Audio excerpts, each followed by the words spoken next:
Yes, I will keep beating this dead horse.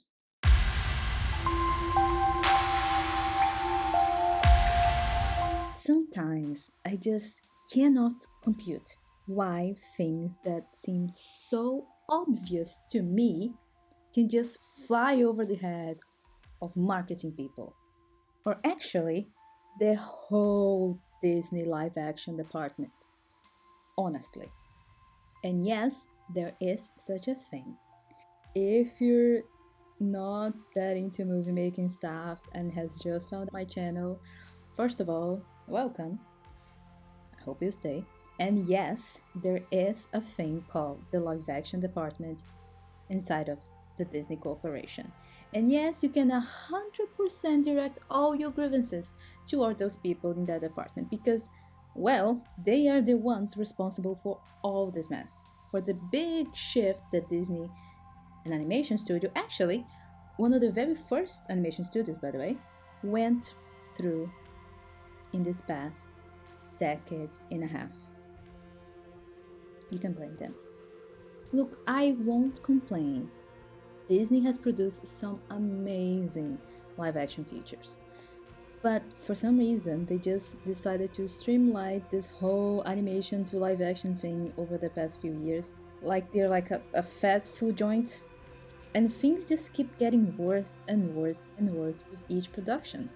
But let me tell you, the thing that is so obvious to me, the one movie that could actually pull this whole live action thing off, and with great style, is for sure Tangled. So let's talk about Jeremy Jordan. Now, when I say Tangled and Jeremy Jordan, I can definitely divide the viewers for now on into two groups. The ones that know exactly what I'm going to talk about, and the ones that are like, what does Jeremy Jordan have to do with Tangled? Someone with a squeaky voice trying to keep a low profile used a potion to get information about a magical flower. Sound like anyone we know? Shh. Oh, Varian. Varian. Milady. Oh.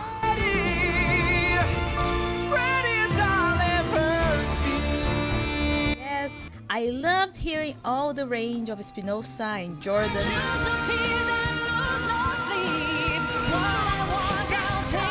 And then bringing in incredible talent like Egan.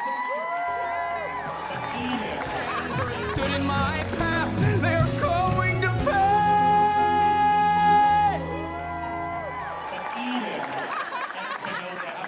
The Rooster's first test is a go in a 3, a 2. Oh, you don't have to stand back. I calculate it so the blast is contained. Focus.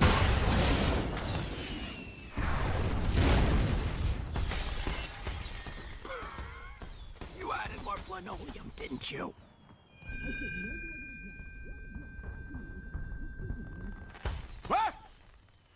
I love Varian so much. Jeremy Jordan, the voice of Varian.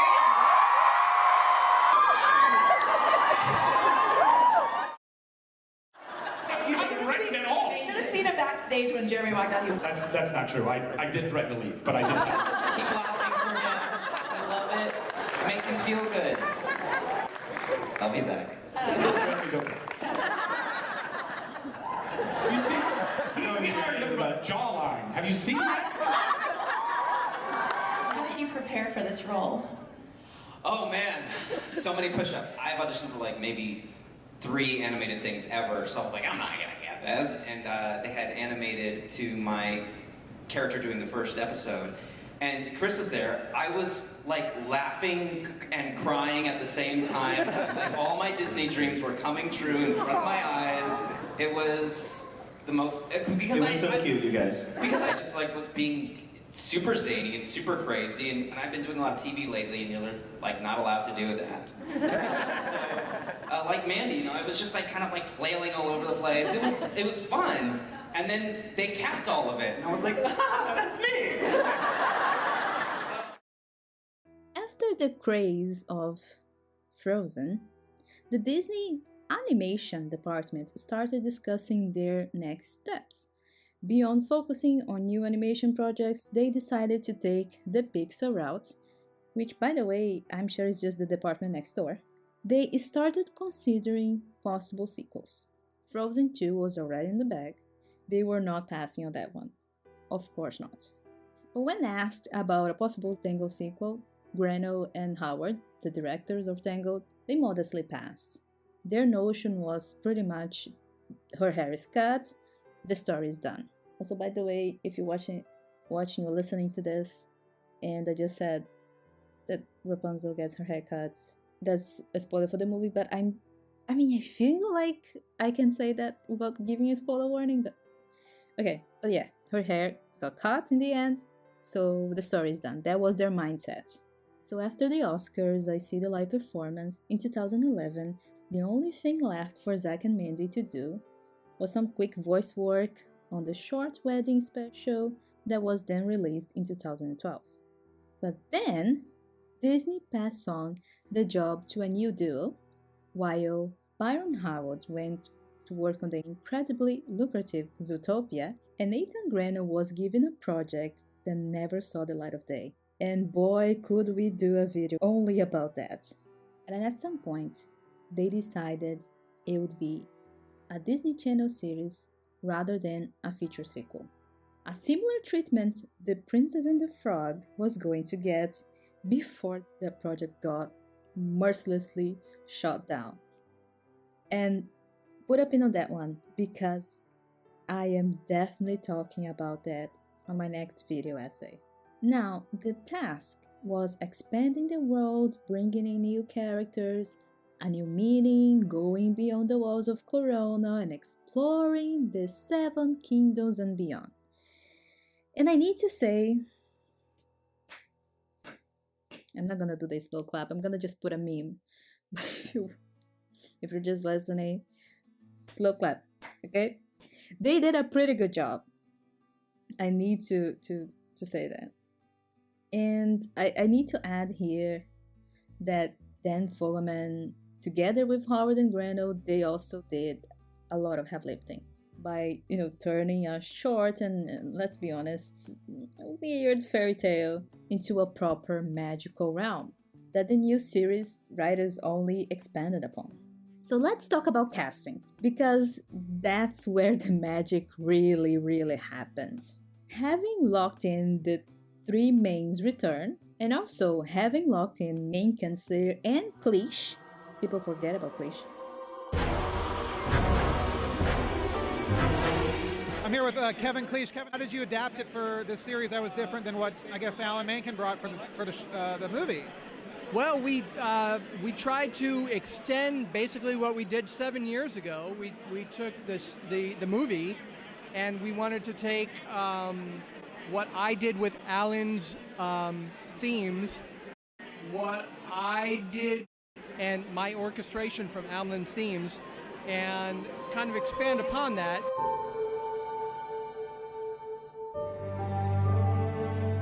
Since they were headed into a very episodic run, wait, did he say 4 seasons? Extend that to a 4-year run. 4-year run. We have a 26 episode 4-year run. Well, he could have meant the TV movie plus the 3 seasons would be 4 years. No, wait. He said 4 times 26. We have a 26 episode 4-year run. Multiply that times 4, so I have a challenge in front of me. Oh, we gotta talk about that later.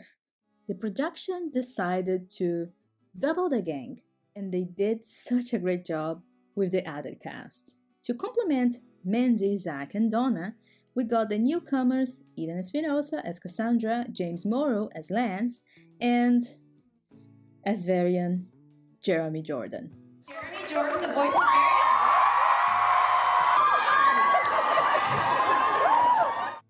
Now, there are 3 things people in general vaguely know about TTS.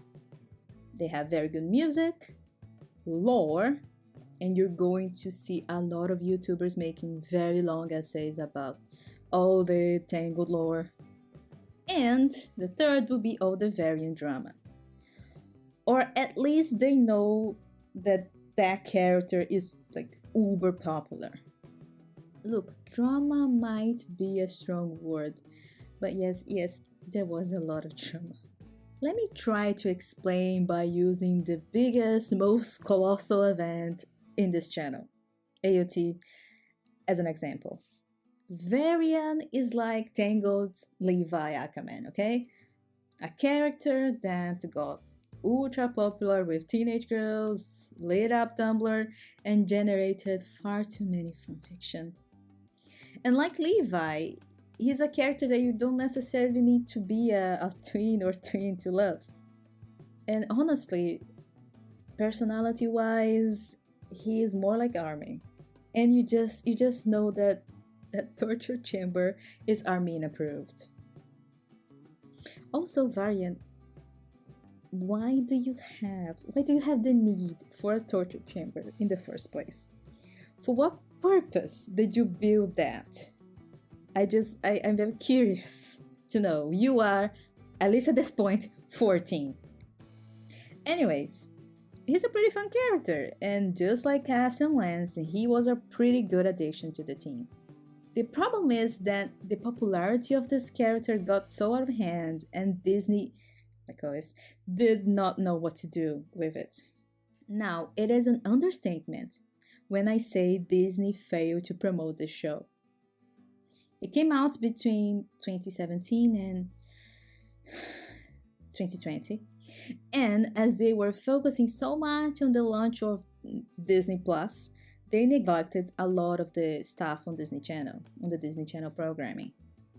Now, but I should add here that there was no Disney Plus on the rise around 2012, and they also gravely failed to promote Gravity Falls.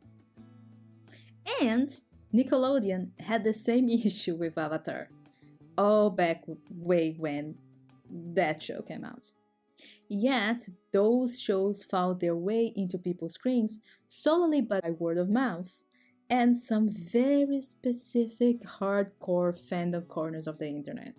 TTS in particular is well known among the D&D communities, to my understanding, simply because the show, in particular season 2, plays like a very long D&D campaign. This is what I hear. I never played D&D, but that's what people say. Like, they love TTS. A lot of people who are big on D&D because TTS feels like it is like a D&D campaign. So if you are into D&D, tell me if that is true. Also, I need to add here, if you've never seen TTS and you are curious to watch it, do not, and I repeat, do not search up on YouTube, because Disney cannot care less. Disney just, they usually promote the show by telling you all the twists, and that is just infuriating, because that's the other thing about TTS.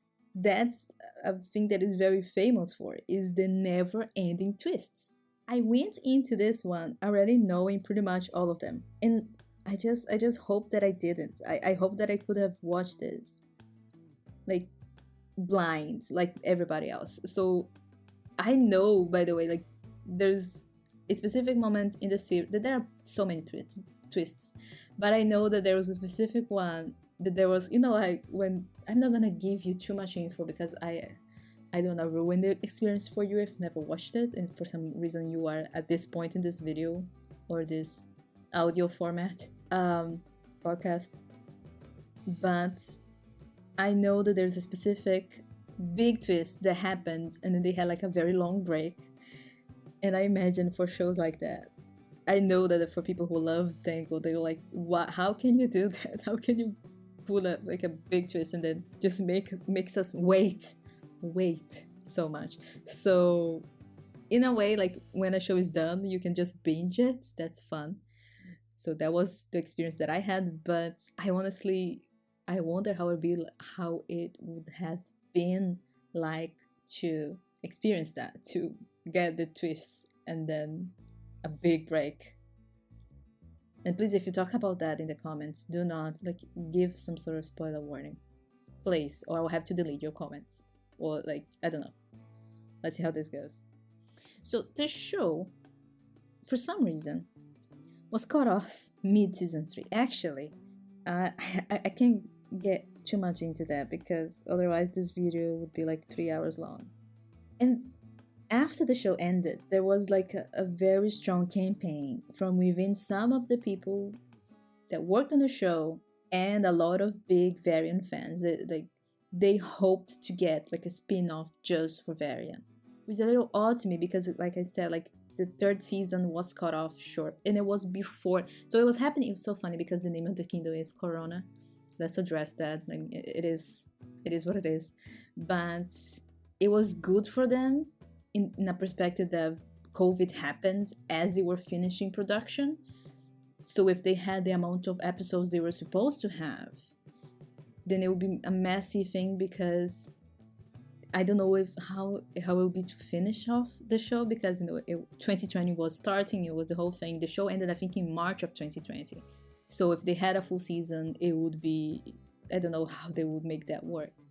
But it was cut off because Disney just does that stuff. I don't know. Like, I'm so glad that Gravity Falls was able to get their whole run, even though it was a difficult production as well. I've never seen the Owl House and like other shows after TTS, but I know that it is the same problem. They have that problem of not trusting their own shows. I don't understand. I know that people say that the show was getting more and more popular, and for some reason they cut it off. And in hindsight, it was a good thing because then, they didn't have the problem of not being able to finish because the pandemic happened in Corona. I mean, sorry, the Corona happened, so the Corona Kingdom would have to wait to finish off the season. So oh, I am so sorry, but don't you worry, Andrew. Corona has the best medical professionals in the world.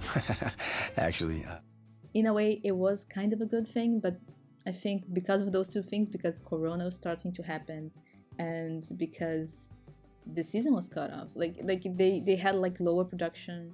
Again, it's a long story, but I feel like there was a loss in quality, and I don't understand if they had like if Disney was not willing to continue to finish off season 3 properly.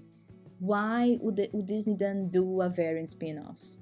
So it's a big point of contention in the fandom. I know that, but I need to tell you that I do not agree with the idea of Varian getting a spin-off. I know how popular he became, but let's not Joey this franchise, okay? Just let's not do that. Varian works in small doses, just like, I feel like they spend too much time in Cassandra sometimes and not enough time on Lance. But I feel like the three of them, they work where they are supposed to be. And that's how they work well. They are very good supporting characters for Eugene and Rapunzel. Rapunzel specifically is more at the center. Eugene's, of course, like her co-protagonist, right?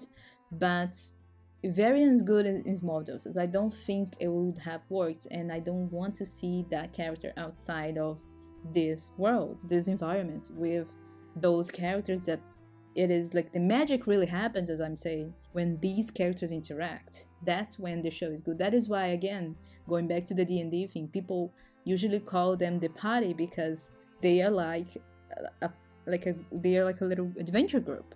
And unfortunately, again, for reasons that I'm not going to say, we actually never see the 5 of them all together. It's very rare. And when that happens, you know that they are not all completely together. I'm not going to spoil for people, but you guys know, if you hear and you've seen TTS, you know what I'm talking about. So I would say that no, they should not do a Varian spin-off. They should just fix up season 3, like finish off season 3, the stuff that I feel like it's missing. That's why, comparing to season 2, so I would say season 2 is the best one. Everyone knows that. Season 1 is kind of good, and season 3, like, for the same reason, it has the same problems, as in, you are inside of Corona, you need to leave Corona for things to be interesting. Not that it's not interesting there, but like, I feel like they ran out of plots inside Corona.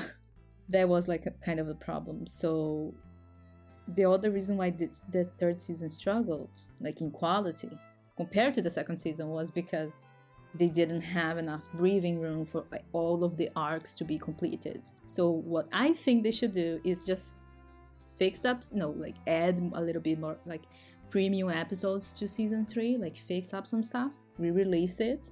That's what I would do. And then give a season 4. Like you just heard, I am so glad that I found that video. Because that means that if Kliesch said that, by the way, Kliesch did the whole so good, as I showed if you're in the video version. If you're not, like, I'm gonna just put a little edit of all the good, amazing orchestral parts of Tangled that people don't remember as much as the music, because the music in general is very good. But we have a 26 episode 4-year run. Multiply that times 4, so I have a challenge in front of me.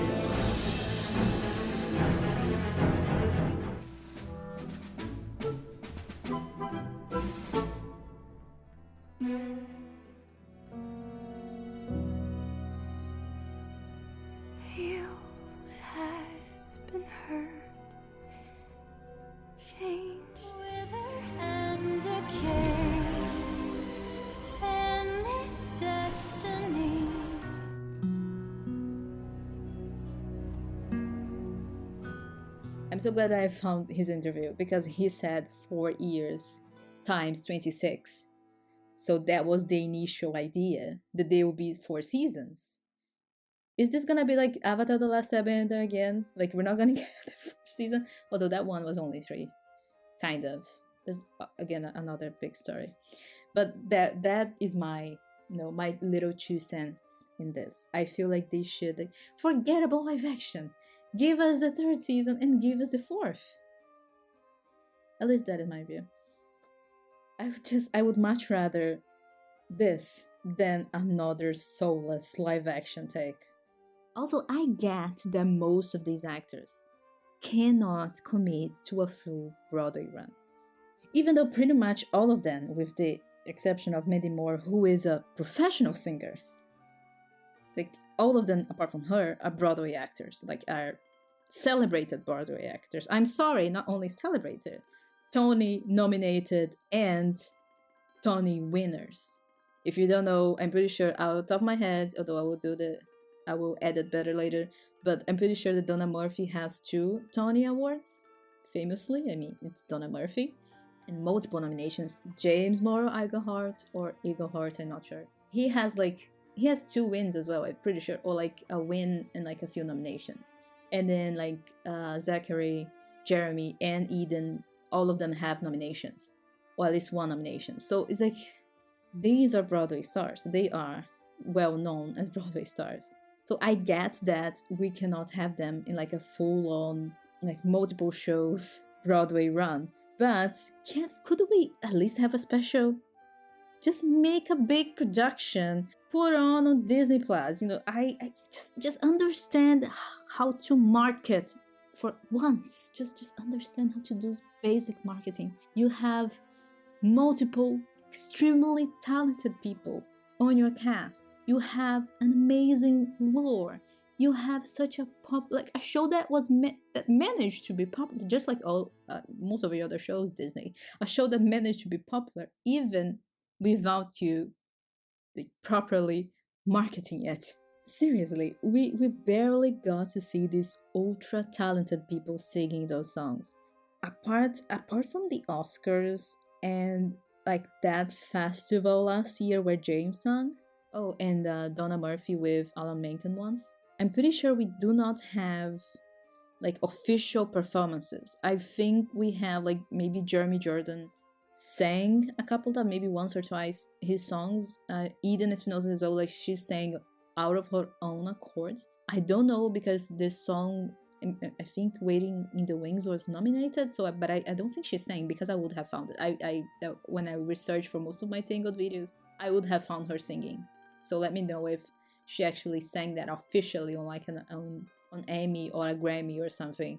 And then I know that Zachary Levi also sang I See the Light Without Mandy with another, which I think it was a Broadway singer. But apart from that, like they do not have like official events where they sing those. The closest that we got was James last year with one of my favorite songs, Bigger Than That. Bigger Than That is such a great song. And I was so glad to see him just enjoy himself. Like I think it's been like 7 years since he played Lance. So it was just so cool to see that. Again, that's what I'm saying. That's how you should produce these things. It's just so much easier to market. You have so many talented people. You have such a great story. Why do you keep messing these things up? Come on. So simple. Also, by the way, I don't know if whenever these other actors, like, if I don't think Zachary, but I think Eden or Jeremy, if they get in trouble, especially because I'm pretty sure Jeremy sang those like with his band. I don't know. Do they get like a phone call or like some sort of warning if they do that without permission? Do they need permission?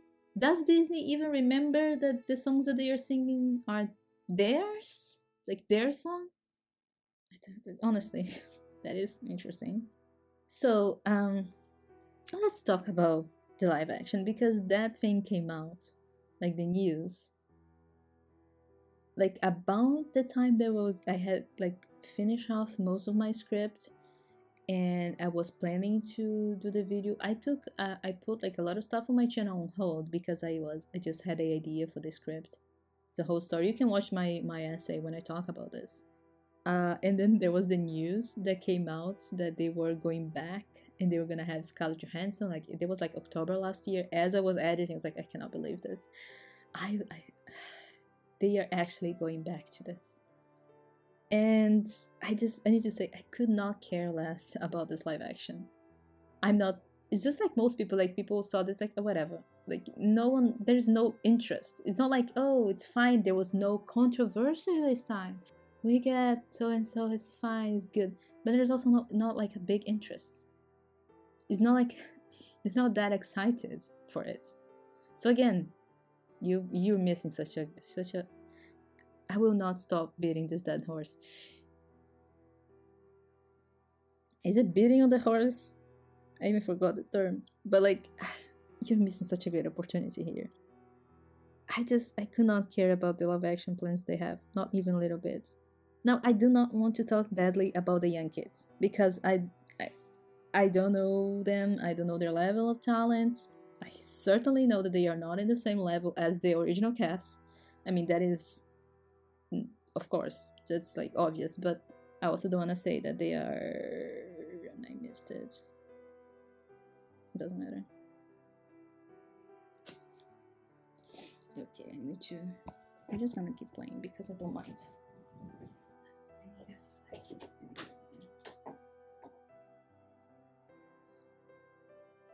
30 minutes. I know it's gonna be less. So let's just check here. So I don't know, like I'm not gonna talk about them because I don't know their level of talent or experience. But Agatha Harkness, really? Again, I don't wanna. It's just, I know she's very talented. I even forgot the name of the actress. So that's the point. Like, you don't need another, like, get an actor to repeat something that they're already famous for. This is such an uninteresting choice for it. Just shows, it gives you like a lot of, it's very telling about how this project might keep going if it goes ahead, because I feel like it all depends on how Moana is going to perform. Honestly, it might make like $1 billion, but it's clear that it's not a very good production. So I hope they just forget about this whole thing, this whole Tangled thing, because it just seems so unoriginal. That's the word, it's unoriginal. And again, I think Catherine Hunt, I forgot, so sorry. So yes, just casting someone. Oh, she's so very talented. But just casting someone because they have played a famous character that's kind of a witch. And now you're dealing with Gothel. I mean, are you kidding me? Are you kidding me? No one can replace Donna Murphy. 2-time Tony winner and multiple times Tony nominee Donna Murphy. Only maybe Susan Egan. But that's a whole other thing. And no, I am not saying I would prefer to have Donna with this new cast, with the young kids. The whole point of my videos, multiple videos, this dead horse that I keep beating. I'm so sorry, it's not Maximus. Maximus is still alive in my script.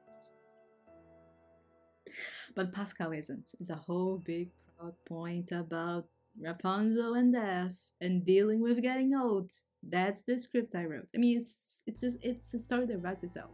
Tangled had the whole thing about death, about aging, and now you have the whole cast that looks old enough that you can place this in the future, and you have Rapunzel now dealing with first being a mother because she had a terrible mother, and dealing with the people around her getting older and getting close to die when she gave up. I'm not gonna talk about TTS or the movie, but she gave up the power to do that. I mean, it was kind of a pressing situation, but like she does not have the power anymore to heal or de-age people. I mean, the CGI has the ability to do that, but she does not. Was that a good joke? I'm just like talking at this point. Let's go back to my own little notes here. So yeah, so my point is not that Catherine Hahn it's not as good. I mean it's Donna Murphy. And no, I do not want Donna Murphy with the young kids. The whole point is that you do not need a new cast. You have your cast. You have all your lore. You have your amazing music. And also, I need to say, such a great scenery. Do you remember how Disney was trying to capture the glory of Pirates of the Caribbean? Pirates of the Caribbean a few years back. Like, until they eventually, I feel like they gave up. I feel like they gave up, but they were really trying to get yet another. I don't know how many more. Are you going to have like multiple Pirates of the Caribbeans and Toy Stories until like it gets to like Fast and Furious level? I mean, I don't know. Well, I don't want that. We don't need endless Pirates of the Caribbean sequels. You have a whole new franchise that can be born, or rather, expanded as you bring all those characters you already have. With that style, you have the 1700s look. You have the crazy steampunk tech that Varian provides. You have the extremely cool-looking Dark Kingdom. And all their very cool Dark Knights. Not like Batman, but like they are Dark Knights. Oh, sorry, the Brotherhood. But it's so many cool things. By the way, do I have to add here? I haven't even talked about the cast that doesn't sing. I'm talking only about the Broadway and Mandy Moore, who is the pop singer. But like, Bruce Campbell is the Dark King. I spent so much time on the Broadway cast. I haven't even talked about the fact that the whole cast in the show is so good, and they would transition to live action so well. I mean, we have Clancy Brown, Julie Bowen, we have Timothy Dalton. Although, like, I mean, you can have him. Of course you can. You can add a scene with him. So good. Like, his character is so good in this. We have Kelly Wu and King Colton, Jonathan Banks. And I mean, Disney, come on. You have this cast already in this franchise, in this show. Since the movies, MC Gilly is Cassandra's dad. He's from the movies as well, and like Brett Garrett from the movies, he comes back, and pretty much all of the people, like the Tarvin crew, the little pub Tarvin crew, as I say, they all show up again, with the exception of the one who plays Vadmi, which was like a famous I think fighter who died. He was a very tall man, so they replaced him, of course, for the series. But they are all back. The pub guys, they are all back on the TV show. So we talk about most of the cast. Let's talk about Varian for a moment, because that was the focus that I want to give in this video or audio, depending on how you watch this or listen to it. So I need to tell you a small story about Varian. First of all, I went into the show expecting to either not like him or just don't care about him, because it was annoying. Like, the fact that he was so popular. I knew, like, to be fair, I never heard the songs. I just saw like his image, like here and there. Like, why this? And it is, like, honestly, in an objective sense, like, it's a pretty cool character design. I can see why. Also, like the whole series has such a nice look, but I was expecting not to care about it. It's just one of those things. Why are you so popular? Why am I going to care or not? So in the script that I wrote for Tangled, and you can see me talking about like in my older videos from like late last year, the beginning of this year, you'll see my Tangled videos. Also, if you're new here, again, welcome. I hope you stay. In the script that I wrote, I'm gonna give you a spoiler about the first draft, with like second or third draft of my scripts. I was not going to add Varian to it. Not that I don't like him. I just had the idea of it, like, because there's so many other things they need to work on. I was gonna add him as just a small cameo. Like, I was gonna add him at specific points, and then in like a classic like end credit scene with him that would have all the JJ obsessed girls like screaming at the cinema. That kind of scene. I mean, you just know it. If he shows up, if he says like he had like, I even remember the line. It was a callback to the first episode, like with the machines, and it ends with it was going to end with him saying something like, "Let's have fun." It's the same thing that at some point Rapunzel says, but I think it ended with the word "fun" because he was about to start some sort of experiment. I'm not gonna talk too much about it, but that was the only thing that Varian was supposed to do in my first drafts of this. But then, Tree happens. And if you don't know the Tree method, I'm gonna make a video about this. Usually I have a whole thing planned out, and then I start to expand on little bits. And then I noticed I was very concise. I wanted to make sure that this was not going to be as, like, maybe something around the runtime of Cinderella or Aladdin, or even Snow White. Like, I was kind of checking that to make sure that it wasn't, like, close to 2 hours, not past that, because this is, like, a kid's movie. And there's so much, like, you need to have that focus, right? So that was something that was important for me. And I noticed that the third arc, it was gonna get a bit rushed because I was going to introduce certain elements. And I wanted to make sure that the scenes would, like, feel, they would have the impact. And I was like, I cannot make this go up to, like, 2 hours and 20 minutes. That's too long. So it's like, you know what? I'm going to reorganize this third act into the next movie, and I will kind of reorganize because I was going to have 2 movies in mind, one with their kids being little, and then one about 5 years later, so we can also have that, like, that grown-up thing. I think I talked about this in the essay. I'm pretty sure I do. By the way, I changed the name. I was gonna say it was like Entangled, Untangled. Now they all have the T. I have 3 movies because Tangled, they all start with T and then the letter T and then ED at the end. So it's like Tangled, another verb, another thing. Like, I'm not gonna say why, like what are the titles, because then you're going to guess a lot of the plot points. And I don't want you to guess, at least not yet. So I decided to rework the script, as in I decided to, there was like a, what would say, like a very high point in the second act, like a big action-packed moment that I decided, you know what, I need to expand this and make this the third act, and then end in a bit of a cliffhanger, which is very Tangled. Very Tangled, the series, if you end with not that much, but it's like, okay, this feels like a new chapter. And it kind of ends in like a new mystery. So I'm gonna end that way to let it breathe, like that's usually how writing goes. And I was like, if I do that, then I will have to like properly have Varian in this, not just have him as a cameo.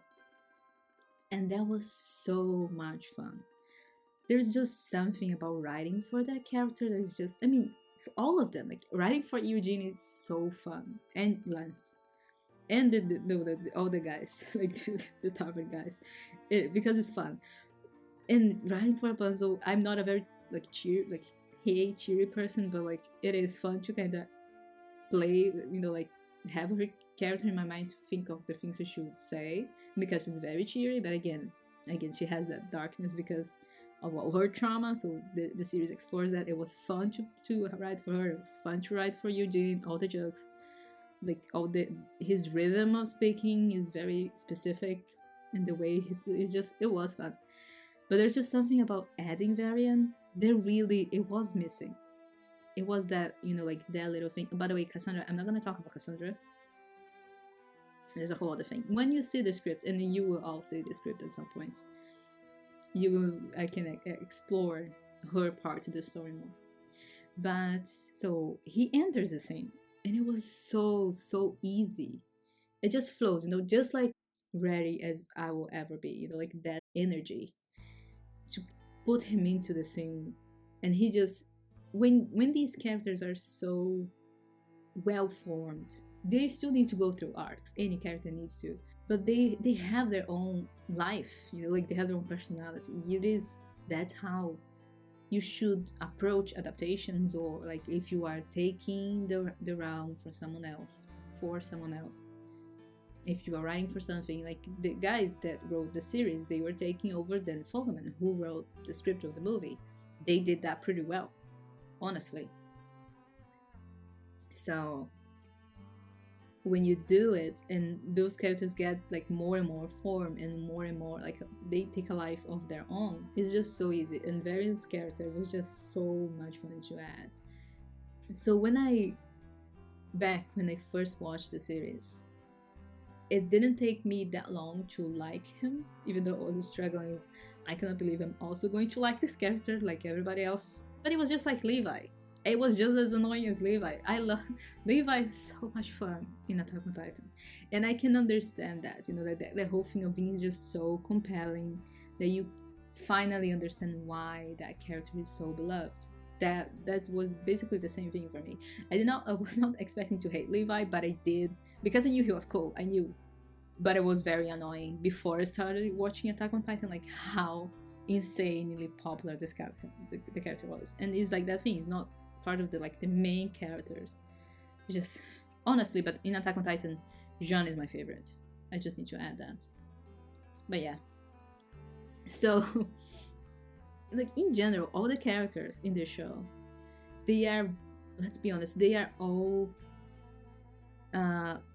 well-rounded, like all the other characters are also very beautifully expanded upon.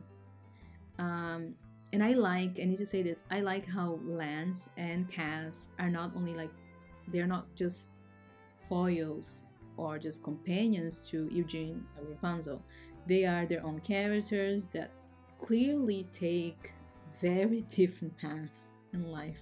If you think about it, they went on opposite directions. I'm not gonna give spoilers, but Lance, you take Lance and Cassandra, they went just think about if you've seen the show, where Lance is, and also his relationship with Eugene, how it develops versus Cassandra and her whole arc. Very interesting if you take those two and compare. And Varian, he eventually fits in the game. And again, that's why I wanted season 4, because now we would be able to have the 5 of them, the whole group together. And they'll be just we missed that. We missed that opportunity to have that. But then again, the pandemic happened, and they were already canceling the show because it's Disney.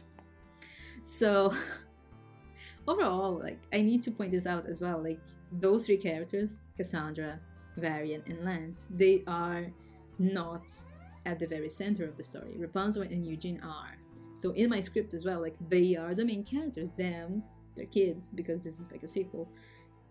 They are the, of course you have villain. I'm not going to talk about the villain part, but they are the center. Lance is there, Cassandra is there, Varian eventually arrives, but they are not the center. The center is those 2. And I know that people will say that Eugene got sidelined, especially as the season progressed, and after we learned so many important things about his character. I can understand, but again, for me, it's if we had the full 3rd season and then season 4, that would not have happened. Yeah, that would not have happened with his character. He would not be as sidelined, and another thing that the show had some problems with was like there were episodes that seems like afterthoughts, that things that should have been done in earlier seasons. Even in season 1, like I feel like there are some plot points that are not very well placed. But in general, the show is very good. But I feel like season 3 for some reason has some episodes that feel like season 1, which again is because of the whole staying Corona thing, which is a little spoiler for people who are still here who don't know TTS. But I feel like there were not missed opportunities, but there were some bad decisions in the show. I will say that. But again, I don't want this video to get too long. But in general, yes, you have Rapunzel, you have Eugene, that's your center. Then you have Cassandra, Lance, and Varian. And then you have, the magical guys. You have Zantiri and the Manitos, and we have the three, Garthel, and the others. We have Matthews and is it Sugarbee? I forgot her name. But like the three, and then you have, the parents one side. There's so many characters in this. The parents, like Ariana and Frederick. You have the Dark Kingdom people. You have the Tarvan guys. And you have like the other rogues, like Andrew and the lady from the movie. That I never remember her name. She shows up sometimes. And the twins from the first movie as well. They also show up here and there. So there's so many characters, but I feel like the show does well in balancing them and focusing on your mains. And again, like the magic really happens when you have those five. You have Rapunzel with Eugene, and you have Cassandra, Lance, and Varian. That's when the show really is at its best. Is because of those, like the way those characters balance each other, the way they play off each other. It is pretty good. Okay, so just a few final thoughts about my script and how I dealt with all of it, because it was an interesting task. It was a nice exercise in screenwriting, because I'm kind of new to that compared to actual narrative writing, which is something that I have a lot more experience at. My main task was reintroduce a lot of elements and a lot of people that the general public already knows. Like Rapunzel, Eugene, the kingdom, the lanterns, all of the how Corona is very, very joyful place, very pretty. Again, I don't know if they're gonna capture that in the live action, because they usually don't. I mean, you guys seen the Moana trailer? That was. But introducing those things, like the lanterns with the the island. By the way, the kingdom is an island. It's like the whole environment. Their kids, which is a new thing that you need to introduce. Rapunzel's relationship with her parents is a big part of the first arc. You have to bring in Cassandra and Lance, just like they're part of the whole place. You start to wonder where Varian is, but I'm not gonna give you too much details about the plot. So I was going to add him at all. So there was that too.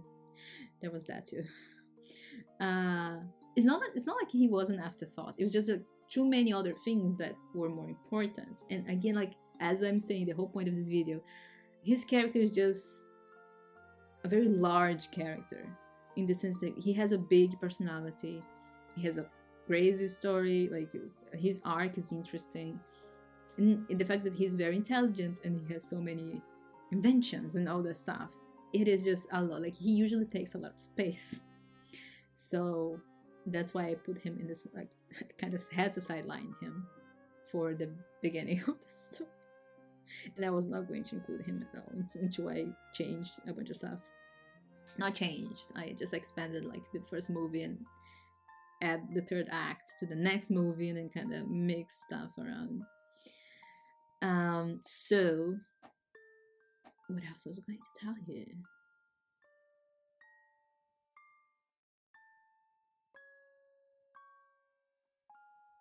And the way that the beats, like the script has like specific beats, because that's usually how it goes.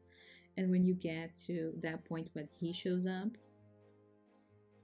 it's just, you can sense why all of that happened in the show. Like you can understand like how the impact that he causes because of like multiple things. Again, his personality, his inventions, the fact that he's very useful. Like I feel like that's why he's so popular, because he's someone that can actually fix stuff, and usually the characters that do that, like they are intelligent and that they make gadgets and they are very technological, they are usually the ones that get popular, because we're like, okay, so now all the problems will be fixed because you have someone that can do that.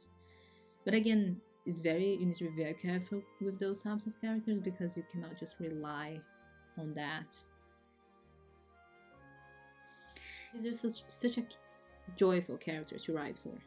You need to be careful about how to write those types of characters that can fix problems, not to rely too much on them. But again, like the fact that you have the character like that, and also the way that he is and the way that Jeremy plays him, the way that this, like with all the songs and all the style that it was brought in with the, it's like a 1700s steampunk style with all those weird like, robot things and all of that. He's just he's such a nice, interesting character to play with.